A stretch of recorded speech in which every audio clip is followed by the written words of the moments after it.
Hello, welcome to episode 35 of the MMA Wales podcast. Luckily, I'm not Ricky Wright. Ricky's on holiday again, which, as you know, if you follow him on social media, isn't a change. Just always on holidays. Yeah, so we run out of guests. The sun's out, so everyone guns out. They don't want to be here. So myself and Brett thought we'd talk. Because Without anyone else interfering. Because I'm so pale and I don't want to be out in the sun for too long. And nobody else can interfere with us.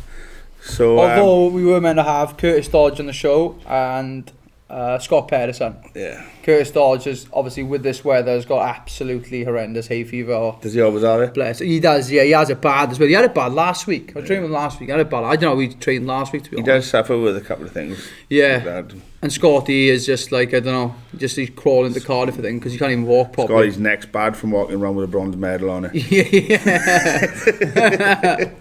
Scotty's having a week off training, which means he's staying in Mammy's in Cardiff, basically, isn't it? Well, I argued him yesterday. I got a bit of an argument with him. He's like, he just turns up and he's like, I think I might train on Thursday. I'm like, why? He's like, I don't know, I'm a bit bored, like, you know. So you just fought like 3 times in a week. I said, just take a week off. No, I don't know. So Chris told him in the end then, he listens to Chris, you're not training. He's like, okay. He's got it. So he's off training then. Yeah, the thing is, you know, even when you think after 3 fights in one, it's 3 in a row, 3 days in a row. Yeah. You think you're all right. I mean, I watched one of them. Yeah. And it was the best I've seen him with a ground and pound. Oh. Instead of just sitting in people's guard and doing nothing like he does sometimes. Basically, don't do what I do. He was like, he said, he was just doing it properly. Yeah. You know? Yeah, he was looking for shots. He was working hard on the ground. He looked a bit not as confident on his feet, but it might have been because when I switched it on, he was dominating the guy on the floor. Yeah. So I think he just wanted to get it back. You got to look at the structure of the tournament as well. Like obviously, you got to like try and take as little damage as possible. Yeah. The boys actually pulled that up a couple of days ago, saying like I think my style would have been good for the IMMAFs. Yeah.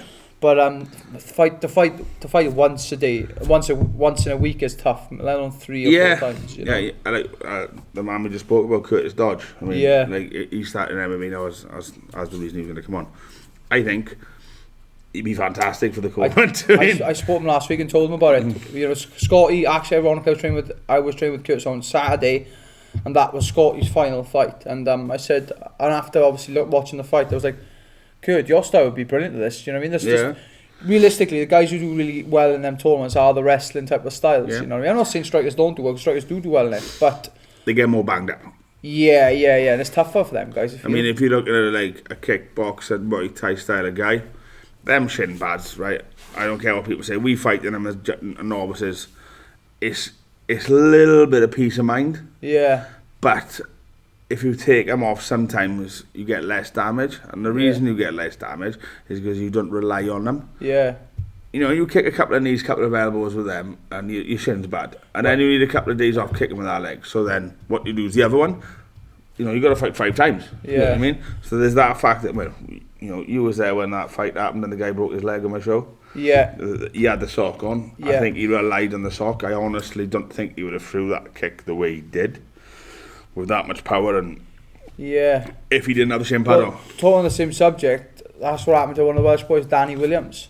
That was an inside leg kick. That was an inside leg kick. Which you don't hear of. Yeah. But as I say, you're not thinking about where the kicks are going so much because you've got a shin pad on. Kicking it. Even though it's just a sock. Yeah. Because we wear the big ones in training. You think, you know, in your head it's the same. It's not. Yeah. You know what I mean?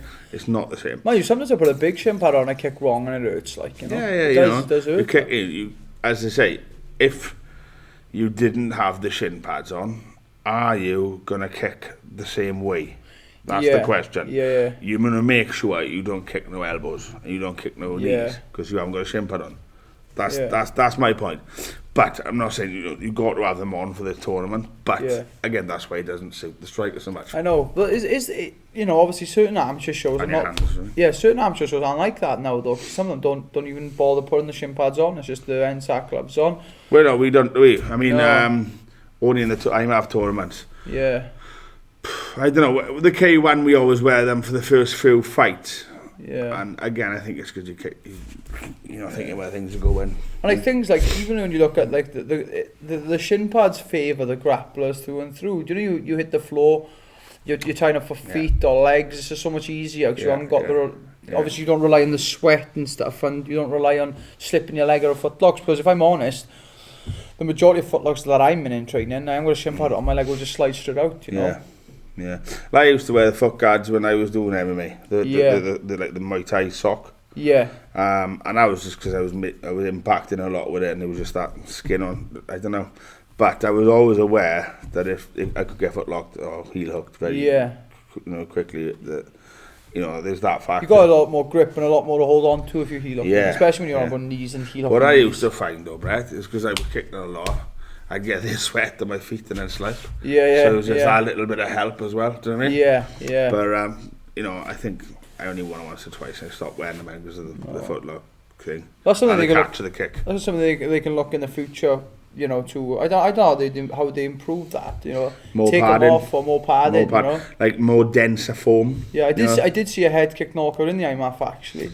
It will happen even with them. I've seen head kick knockouts with the big pads on. Big shins, yeah. The big Thai ones, I've seen people get knocked out with 8 years. I've seen Enzo McInerney at the bag with a 24 ounce glove. Yeah. It doesn't matter. I mean, there's always a way of knocking someone out. Yeah. There's always power, do you know what I mean? Yeah. Like, you've got to remember, they're not covering their knees. Yeah. Now, when tests were done for power, the knee in a clinch was seen as the most pounds per pressure. Yes. They said he could literally hit the chest and stop someone breathing. Yeah. Dead, hit the heart.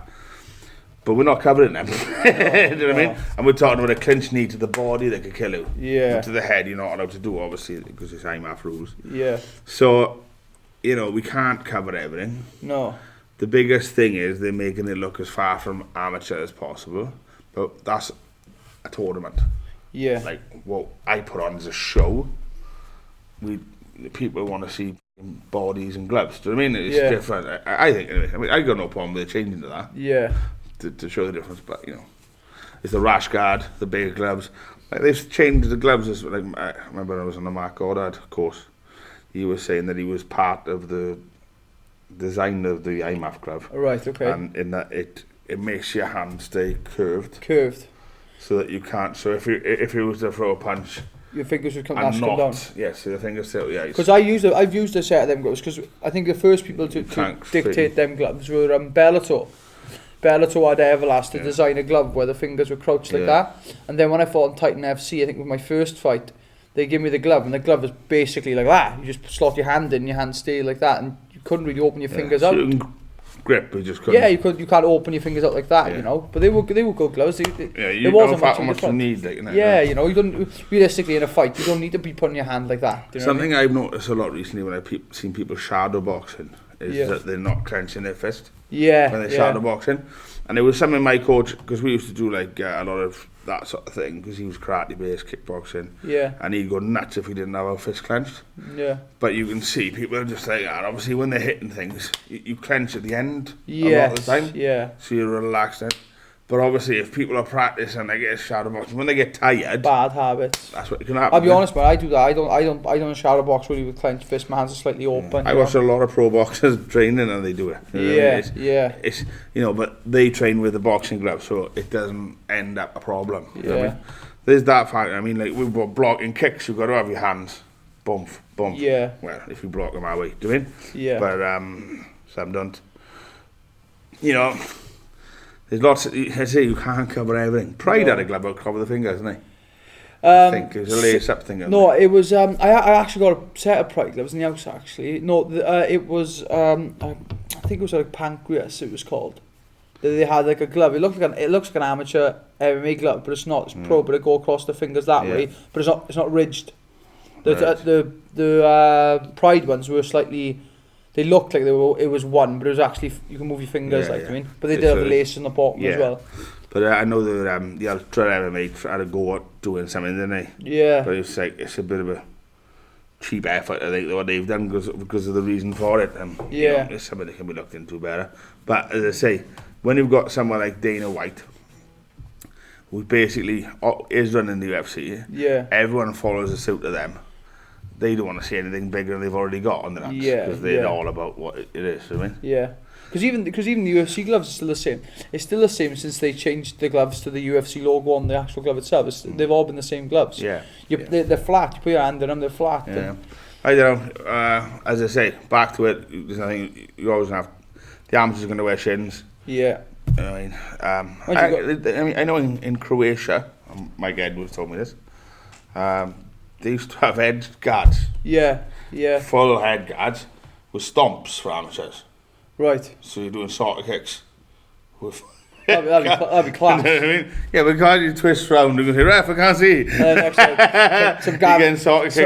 Some Gavin Henson kick just come out of nowhere then and punted you straight in the face. Yeah, exactly. But no, I think obviously going back to the IMMAF and stuff, I feel like the team performed very well. Yes. I think it was like obviously the first tournament as a Team Wales, and the guys who went out there, I think everybody performed in their own way, you know. I know that... thing is, like people say, I remember saying, there's only Scotty left. Yeah. Because, okay, so you've got 12 people in the tournament. Yeah, right? yeah. Odds are 6 of them are going out first round. Yeah, because it's 50-50. Then you got 3, then you got 2 or 1, which is exactly what happened. Yeah, right? yeah. You know... Like, going through some of the fights, done really well. Some of the guys who went out first... Danny Williams broke his leg on a kick which was checked. Inside leg kick. It was a horrific little break. Crocker went up a weight this time for juniors and fought a really good Russian. Lost first fight. This is the luck of the draw. This is what I'm trying to explain to Crocker. There's only 2 people there that have been before. Yeah. Scotty and Rowan. Yeah. There's only 2 people on the card that went before, you know? Yeah. And one of them was a junior and one of them, you know, at the end of his looking at, like I was saying, like when I was talking to Scotty and when I was talking to Rowan at the same time, it's realistically luck of the draw as well. Yeah. You know, it is a big thing. Like I remember back in the judo days used to be like that for me. You used to like want to avoid certain fighters and fight them later on in the day. So like when I was talking to Crocker, obviously Crocker's a bit... Oh, he's not a bit. He is disappointed about the way that the tournament went this time. But I was explaining him, like last time you fought and you won the gold medal, Scotty had a similar situation. Do you know what I mean? It's the way the draw goes. I think though they do seed the guys. Yeah. So Scotty would have been, if he went back, which he isn't going to, he'd be seeded. Yes. So that you have a better run. They keep the top few away. Yeah, right? Yeah. I don't know if Rowan would have been seeded though because he went up a weight. Potentially, yeah, that's another thing to look at. I don't know. So unless he would have stayed in welterweight, he would have maybe had an easier run a bit, you know. But you don't know who's going to enter. Yeah. You know, you could, as you say, we were talking about Curtis Dodge going. You wouldn't want him first round, would you? No. And he's never been before. And especially for 3-3s, because 3-3s will just like, you know, he's fit enough for 3-3s and for 3-3s, not an issue. That's something you get new people come in who are just savages and you don't even know about it, you know. Looking at obviously some of the guys who did go out first round. Sean Powell, did awesome. Fought a guy. Apparently took a bit of a kick between the legs and really couldn't recover from it. Because this is a rule that in the IMMAF. If this is a bit of a crazy rule, but I understand why they're doing it. But it's a bit crazy. If you kick me in between the legs and I can't continue, you go through.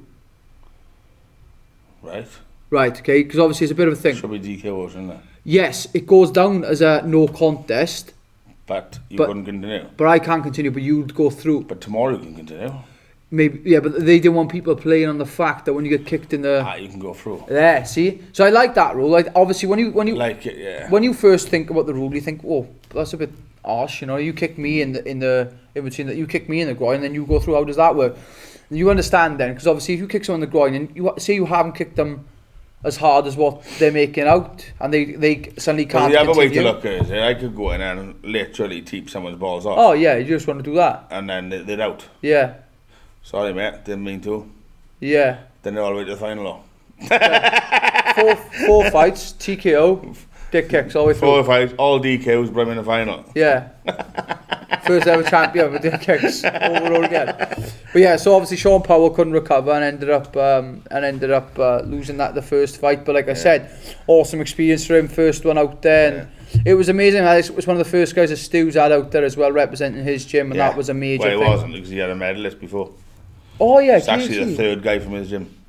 Oh, is it his sister Chris? As well. Yeah, Blake. Sorry. So the first Welsh... No. You got Chris, you got Casey. Casey and Chris. And Sean.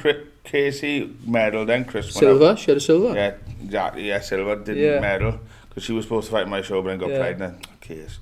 And then, so it's the third, actually. Yeah. I remember someone posted something about it. And like, it is hard when they're down there, because they're out the way. And so, nobody from down our way ever gets a chance. And I commented and said, it's the third time we've had a chance. Shut up, like. Yeah. Like they were raising money for him. But it was, you know what I mean? Yeah. Like, we're hard done by down there. It's the third time I said, you know. But they're doing really well down there, which is great. Yeah, there's a few guys in the list that obviously. So Rowan and Morgan. So obviously we had Rowan and Morgan on before they went out there. The potential was to meet in the final. Yeah. Still a good fight to see. They both don't care. But they were out first. What about Jamie? Jamie. So Jamie actually did really well. He got caught in a Ezekiel choke. He did. But he did really well. Jamie Paul. Jamie Paul. Yeah. So he ended up finding a really good guy. Junior featherweight. Yeah, ended up putting a really good fight there. Was that first round? Yeah. He was definitely winning the fight. Just got caught with a bit of a fluky choke. He did. Because then you had Yayan McKenzie in the same division as him. Yes. Yayan was the boy. Yeah, he out-wrestled like a wrestler, didn't he? And then lost in the second round. He done really well. A good wrestler, yeah. I think realistically, looking at the whole team, other than Scotty, I think the guy of the tournament for me was probably... two guys actually worth mentioning. I thought Jack Tucker's one. Really good. Just going to mention him. Yeah, now. Jack Tucker and Yayan. He did. Jack Tucker beasted people. Yeah, he did. He was really good. We'll have to get him on there. 100%. Because people always, like anyone from Clary Combat that we've had on the thing, always mentions Jack Tucker's name. Yeah. Right. Yeah. But he's been in the dark a bit quiet. Yeah. Now he went out. Yeah, he smashed a few people up. And then, didn't he get the ranked #1 fighter? I think he did something like that, yeah. I think the guy lost in the final, but he was ranked #1. Yeah. Now you're talking about the best amateur in the world, and he went out on points, was it? It was points, yeah. So, I mean, now he's turning pro. That's someone worth talking about. 100%. And what a way to come from the dark. You know what I mean? I know. I like Jack. And Jack, outside of fighting, he's a great guy, and he's a phenomenal person. And I think he's a good crack. Yeah. He's always a guy who has a laugh in the gym, and it'd be nice to see how he gets off a pro. The other person that really shone was Alex Gill. Alex Gill, that's another one. Alex, I met in March on my event. He fought my guy Will Bladen. Yeah. They'd done a catchweight fight, I think. No, it was middleweight, but he was supposed to be fighting someone else. Yeah. Anyway, good grappling. Very good. Really went out there and put it on people. Really won a couple of fights and then unfortunately lost to like a wrestler that he got. Really good. The guy he lost to, I'm not sure if he was the eventual winner, but Chris mentioned the guy that Alex Gill fought and said he was phenomenal. Yeah. The guy he fought, yeah. The Russians, I'll be honest, the team to watch out for in the IMMAF tournaments are the Russians, Kazakhstan. You got all them guys Ukraine. Them guys are the guys to watch out for. And I believe it's because of their wrestling backgrounds, you know what I mean? And yeah, it suits, as you say. It does, yeah. That's why I think someone like Curtis Dodge would be an amazing asset to have in that tournament for Team Wales. A couple of the Judah boys coming through. I know Connor. Josh Connor. Josh Connor. Yeah. He wants to go as a junior. Yeah. Oh, no. I was having this conversation. He do well. He misses the juniors by 4 days. Does he? So he'd be a senior. Again, though, Yeah. Kurt, no. I think he'd have to go in a welterweight. I was talking to the majority of guys in that list, though, in that list of Team Wales, are striking based. It's 50-50, innit? One or two, I think, maybe. Like, I know that, like, I'd say Tucker, Rowan, and you got Scott. To me, Scott, he's a good, he's a striker based. Yeah, but Scott, I think Tucker and Rowan is like, yeah. But I think if we took out some really good like wrestling type of guys, again, Curtis would be an amazing top gamers. Top game guys.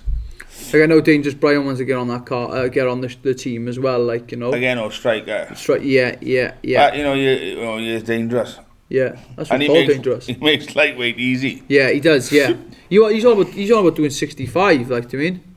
I think in this tournament, maybe not. I did say that to him yesterday. I said if you wanted to go and do it. Depends though. I mean, he's 70 kilos.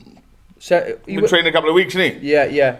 I have spoke to him. I said to him, look, if you're going to be going out there, you want to feel comfortable. If anybody wants to do the IMMAF, my only advice to them would be, don't go and do it at a weight where you fight on the Monday, and then Monday evening you're cutting weight for the next day and the next day. Do it at a weight that you can maintain. Do you know what I mean? And that's a big thing. Yeah. Like I was watching the British boy, Morkev. He won the 61. Yeah. He won the 61 kilo junior tournament. Smashed it out the park. Yeah.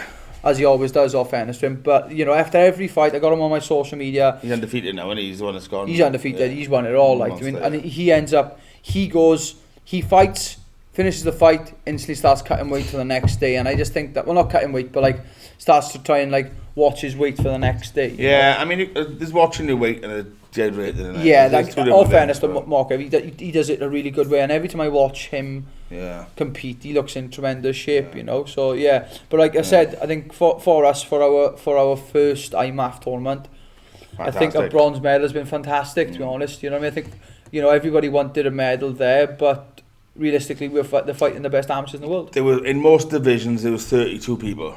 Yeah. We took 12.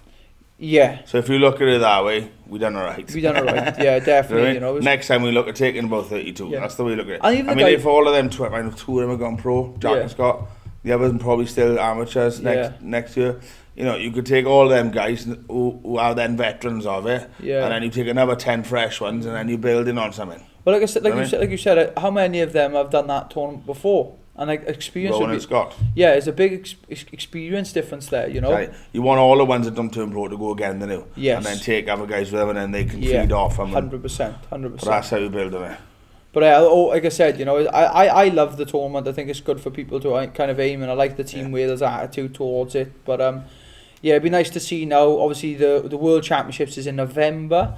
Yeah, middle of November. That? Is that Bahrain? Bahrain again? Yeah. So that'll be more than likely, depending on what happens with Mr. Aidan James, maybe he'll be on that show in November. Yeah. We'll have a short break now, and then we'll come back. There's a fly around my face.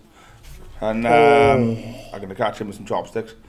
We'll come back and talk about Mr. Aidan James, another professional mixed martial artist from Wales. Who has fought in the IMMAFs? Who have fought in the IMMAFs, yes. And who haven't. Yeah. And we'll go from there. Welcome back to episode 35. Part 2 of the MMA Wales podcast. I haven't got that fly yet. But so if we start dancing, we're actually going to catch it.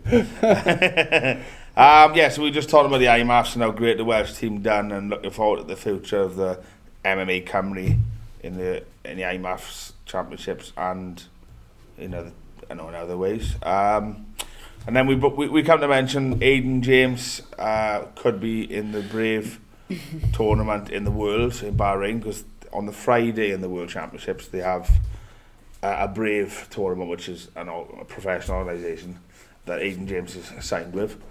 And being as we're talking about that, we may as well talk about his fight that got announced yesterday on the 25th of July, which is Thursday, which is very unusual. It's a school night. I often talk about putting events on the school nights because it happens a lot in boxing, local shows. Yeah. But I've never managed to be confident about it. I think it's a big thing, I think. Yeah, and people around here like to drink. Yeah. And I'm going out, I'm going to drink. So perhaps, it's something like that. But the whole thing is he's got, besides the fight, which we'll talk about in a minute, it's a VIP event. Right, this is something I've never heard before. No. Ever, right? So Aidan, what do you know about it? Right, so Aidan will get tickets to the show, but it's like a handful of tickets. It's not like, you won't be given like the usual, like, I want 50, 60 tickets, 30, 40 tickets. You'll just be given a few tickets, and then they'll go to the show that way. But there'll be free tickets, which Aidan sells. Yeah. But like the Prince has basically he runs the show. I think it's the Copper Box Arena. Yeah. I've never actually been there. Cage Warriors use it, didn't they?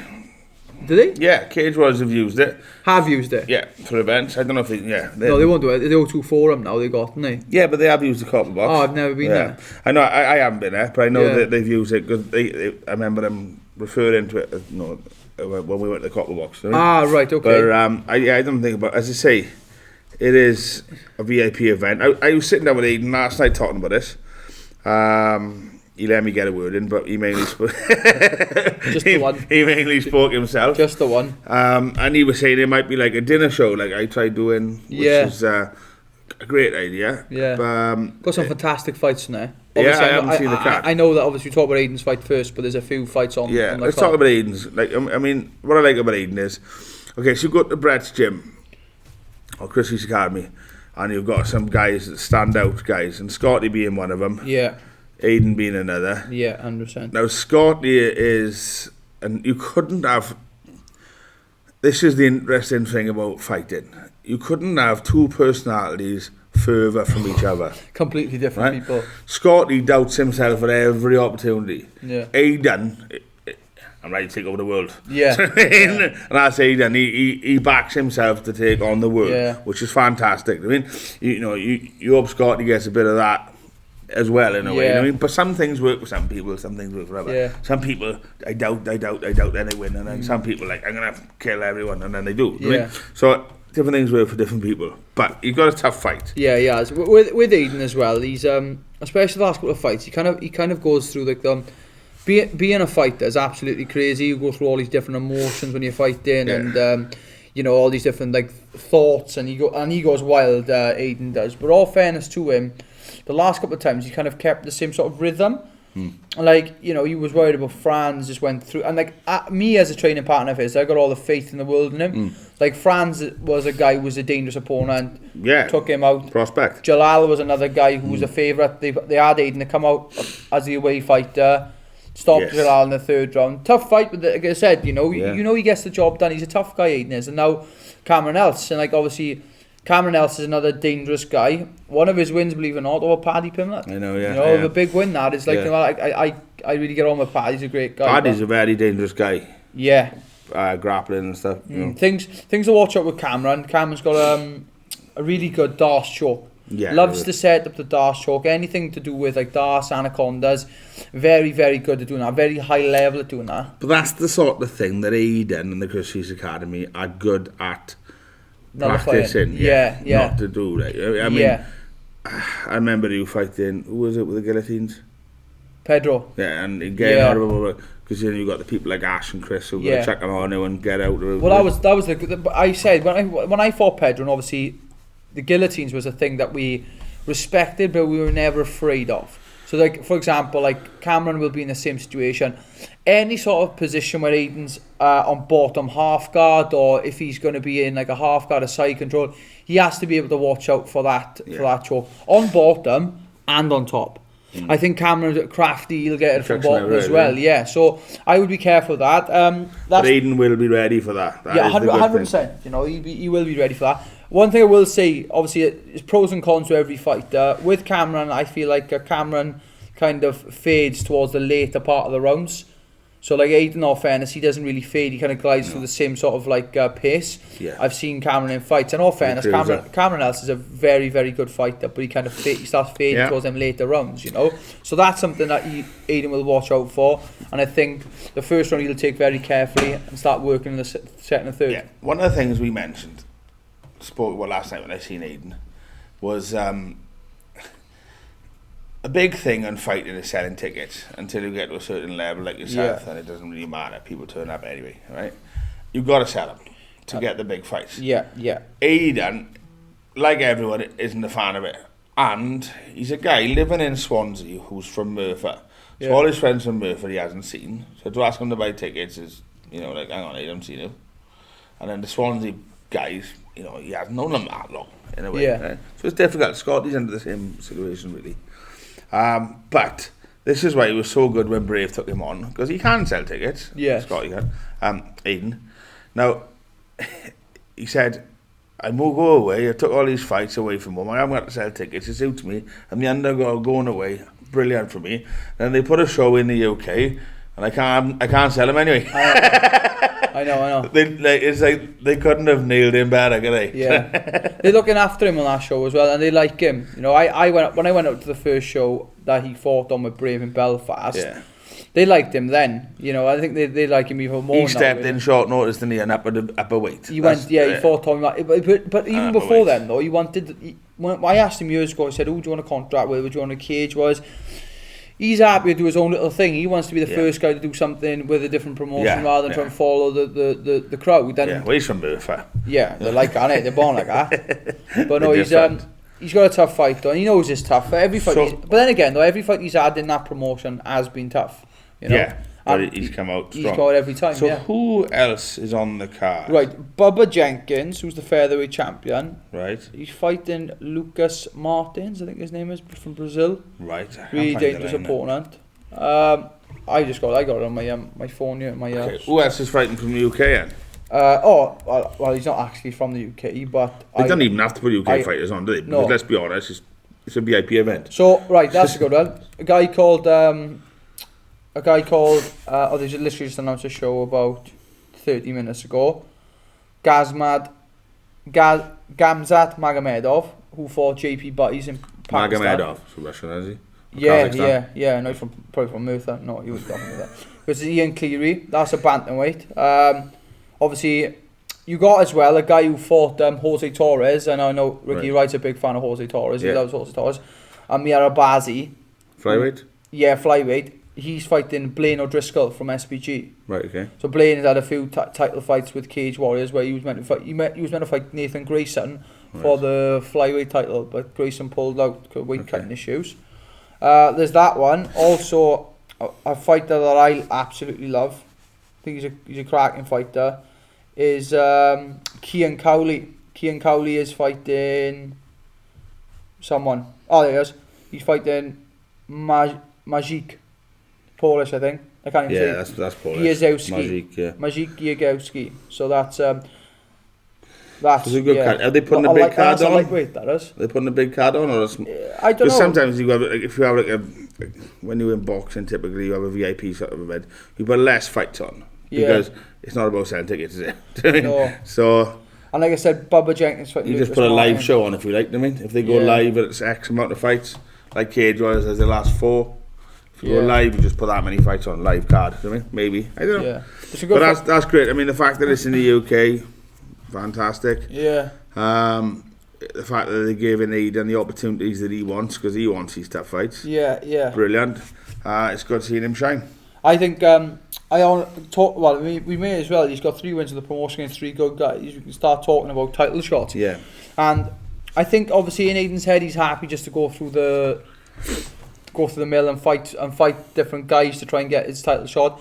To be honest, I don't think he's that far away. He's got 3 wins with that promotion, so I think another win here will definitely be the right way. Having said that, I thought maybe a win here would definitely put him in contention. But having said that, Gamzat Magomedov is another guy to watch out for. Who's was a bit unfortunate in Pakistan where I think his fight got disqualified for shots to the back of the head. But he's a guy definitely to watch out for in that list. So how many has he won in Brave? 3-0. In Brave. Stopped. He's 4-0 altogether. Yes. Right. 4-0. 5. Yeah, if he wins, yes. 6-0. Yeah, a couple of fights. I think for his. Yeah. Like I was talking to him, obviously he's only done a couple of 3 rounders, 3 5s.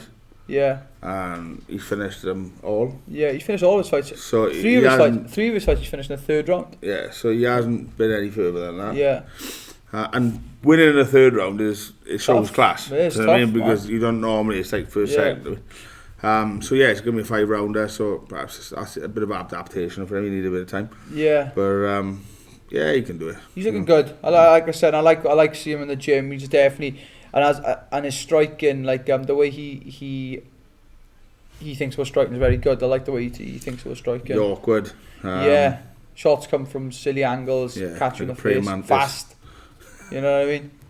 Yeah. But as I say, he's always trying. The problem is he does it in 10-ounce gloves. That's the only problem. Yeah, he is so tight like that. I mean, put 16-ounce gloves on. You know, man. Look after your training partners. Yeah, don't be that guy. Then again, though, I did light sparring a couple of days ago, and with 4 rounds. Yeah.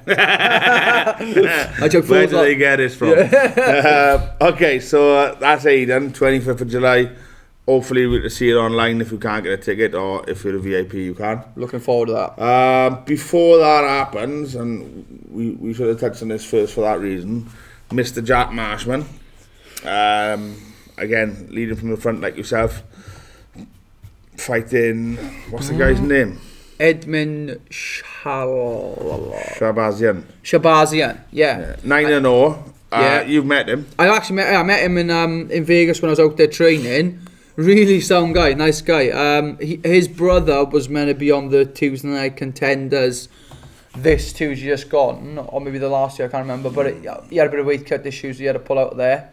But he's a very, very phenomenal fighter. I've seen some good stoppages in the UFC, and I think it's a good test for Jack. And well, it's on International Fight Week. Yeah, it's a great card. Which is massive. I mean, you look at the main event, John Jones versus Thiago Santos.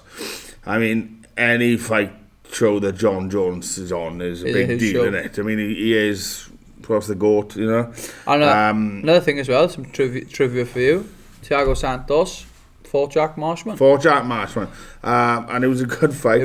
That's what I seen the other day, not the other day, a couple of weeks ago, which I thought was very symbolic. It was quite good because John Jones changing Winkle John. Yeah.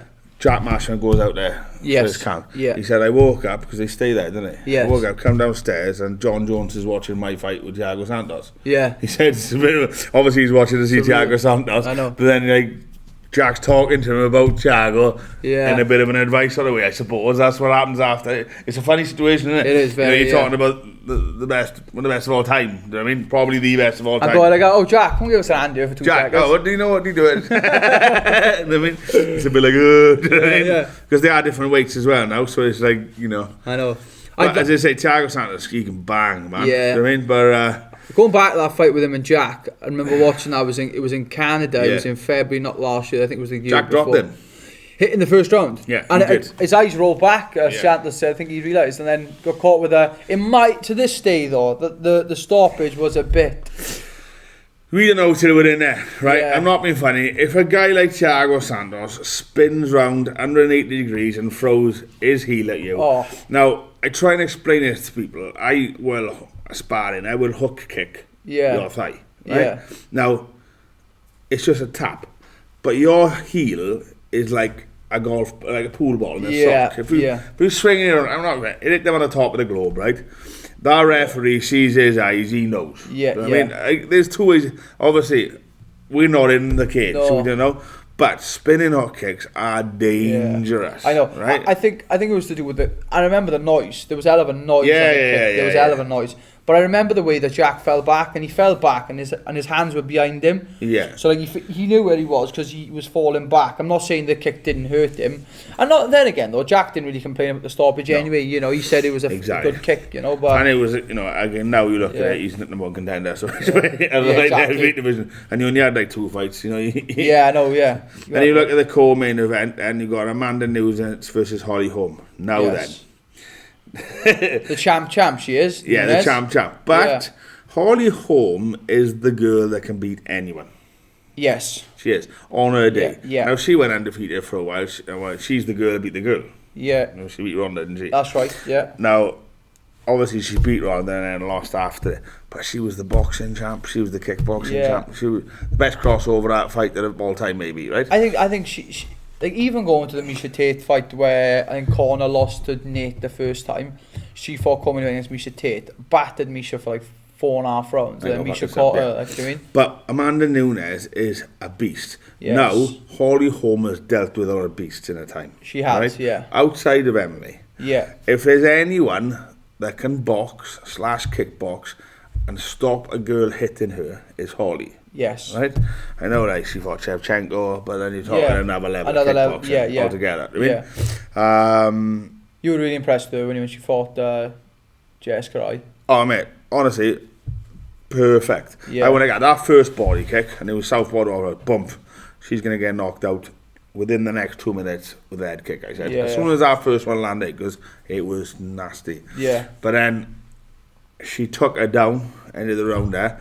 Started body again in the fourth, and then bang. Boom, and I knew it was coming. And like, I knew a corner should have been telling her that was coming. Yeah, I don't know if they did or not. But what do you do about it? Yeah, I know. I would have been checking the body kicks from my back leg, I would have. Yeah, because the south back, they would come. I would have been keeping my hands up and checking them with the back leg because they were nasty. Yeah. I mean, and I don't check body kicks often when I do you know what I mean? But yeah, but it was picture perfect. But I mean, that is another level of kickboxing. And her and Nunes have had some good fights together. Them two have, like, you know. Yeah, beast. But Ben Askren, George Masvidal after it. Yeah, Luke Rockhold going up to light heavyweight. Gilbert Melendez, Jan Blauzinski or something, light heavyweight. I know the one. He's a dangerous opponent to have, actually. He's fought some good guys. But Luke reckons he can make a run for it now, doesn't he? Yeah. Gilbert Melendez. Gilbert Melendez was Arnold Allen. I know, yeah, I like Arnold Allen. Funky, innit? That's another guy I met out in Vegas when I was when I was out there, was Gilbert Melendez. Yeah. Really nice guy, yeah. He's from the Scrap Pack, isn't he, with Nate, Nick and Jake Shields and that. Yeah. Good guy, like. So then you've got Sean O'Malley versus Marlon Vera. Yes. Now you got something to say about that now. Yeah, so basically what's happened is that Sean O'Malley's been pulled by USADA again. The second time. Again. Naughty. And obviously they're looking for a replacement for Marlon Vera, which is something that they did. My manager actually did message me about, which is something I was interested in, but not on a week and a half notice. But that was definitely a fight because, all fairness, years ago, not me and Marlon see eye to eye. Something happened in the UFC show. I didn't like it, he didn't like it, and then we ended up calling each other out. Nothing happened. So that's definitely a fight that interests me anyway. But not on 10 days' notice. You know, especially coming off two losing. You got to be kind of sensible about it, and injuries as well. But I'll be honest, I spoke to Marlon then after the UFC 227 fight. So after I fought Pedro, and we had a good chat actually. But at the end of the day, there's, you got no friends in this game, really. It's a job, mate. It's a job, job. I'll sign up. And you got to go. I'd be happy to obviously fight Marlon, but not like on 10 days. No, he's a dangerous opponent. I'm a bit disappointed because I like Sean O'Malley as well. Yeah. I mean, it is a bit of a shame, sting, I mean. And you wouldn't look at him think he was the sort of guy who would use like that. Vegan and stuff. Yeah. But I'm not sure. I don't know what's happened. But yeah. So underneath, like that's fight number 7 on the card, if you like. Yeah. And then you got Jack Marshall versus Edmund, which we just spoke about. Yeah. And then number 5. Right, I don't get why this card is number 5 on the card. Yeah, Michael Chiesa versus Diego Sanchez in Diego's retirement fight. So this is a retirement fight. I've heard this is retirement fight. Right. Okay. But look, you got Michael Chiesa versus Diego Sanchez. Jack Marshall versus Edmund. And then Sean, it just shows how well they're matching Jack. They're viewing Jack in the scenario, which is great. And his opponent, Chiesa's class, sound guy. Met Diego, he's a sound guy. In that job. Michael Chiesa. What do you reckon on that fight? Chiesa? Yeah. Because no. Yeah, Chiesa's still a top lightweight / featherweight, lightweight / welterweight. But Wally, he is a big guy. Yeah? Oh. What's this, a lightweight? No, welter. He's big. Sanchez ain't a welter. He's a big welterweight. Yeah. I spoke to Michael Chiesa about 4 or 5 weeks ago, and he was 200 pounds. He's fighting a 170. He used to fight a 155. So that just puts 200 pounds as well, like 90k in it. He used to fight a 70. Used to be a 20 kilo cut for him to get to 205 that weight. is 93. Yeah. So it'd be 91, 92. Yeah, 91. Yeah, but I guess a big cut. It's a big welterweight. And even to welterweight, that's a big cut. But he's got that fight then. And Diego won't be anywhere near that. No way, no, he won't be near that. Then you got Claudia Gadila. They got a couple of girl fights. Yeah. And hell of a card. Yeah. Jack's going to be in his. That's another good fight as well there. Another good fight. Alejandro Perez versus Yadong Song. Yadong Song is a guy trains in that Team Alpha Male. Really good guy, Chinese guy. I've seen him. Yeah, he is good. Good striker. Good striker. Right, and Alejandro Perez, top 15 fight in the bantamweight division. Beating some really good guys. It's the second fight on the card. Yeah, it just shows it's a big card. If you get on that card, the 6th of July card, then you're getting looked after by the UFC. I swear on that. Jack Marshall, we still haven't heard anything. Jack Shaw, yeah. Too many Jacks. He's just come back from holiday and he's probably soaking in what's what. We'll have Mexican him back. Tequila. Yeah, so have him back on the show soon. It'd be nice to have him and a couple of the guys from up that end of the... Yeah, today, yeah. Maybe bring Jack Tucker down. Tucker and Jack would be a good one, actually. Yeah. Good little podcast, that'll be. So ask if they can come down soon. But we're looking forward to hearing any information. But other than that, what's next? My event, 20th of July. 20th of July, yeah. We got Rory versus Grasshopper. The Grasshopper. I'm looking forward to that fight. A couple of other fights in the card. There's a lot of K1 fights. With the IMMAF team being away, we've only got a few MMA matches. Dangerous Brian. But then we got 3rd August. 3rd of August, we got John Show. I don't know when many of the matches. I know there's a couple of good guys on there. Big Stu's on, Stu Tyree. Yeah. Obviously being Carmarthen, quite close to where he's Main from. event? I think so. Main event, yeah, I think so. I don't know the ins and outs of all the card. Yeah. I was a few of his guys on because they're from Pembroke, and so it's close. So it makes sense. Yeah. I maybe for this August time, don't know when, don't know where. Brett News. I'd like Newark, New Jersey. How's your training going? Obviously, you come back from injury. Yeah, my training's going brilliant. I feel fine. I think the last few weeks my weight has just dropped right down. If I get to I'm about 157 at the minute. If I can get down to about that 155 mark by the end of next week, I'll be happy. Yeah. You know what I mean? So that's brilliant. Everything's ready to do camp then. I think I've never actually gone to camp this light. So if we go into camp, it'd be a good start to camp. And I'd like Newark, New Jersey, because then I could just literally after the fight cross the island, go into Stone Island, New York, and buy some jackets after the fight. only if Uncle Dana gives me the bonus this time. Priorities. Yes. Brilliant. So wait to hear some stuff from Brett. Wait to hear some stuff from Jack from the UFC. Next time we do a podcast. Oh, and sorry. Go on. John Phillips is out to Sacramento. Yeah, I forgot about that. with injury. A calf injury, I think it is. Calf. Yeah, he's pulled his calf. Yeah, so obviously get well soon, John, and look to hear from him being called up again as well. Hopefully something a bit closer to home. Yeah. So Ricky will be back next time. Sorry about that. This has been episode 35 with myself, James Wallis, and Brett Johns.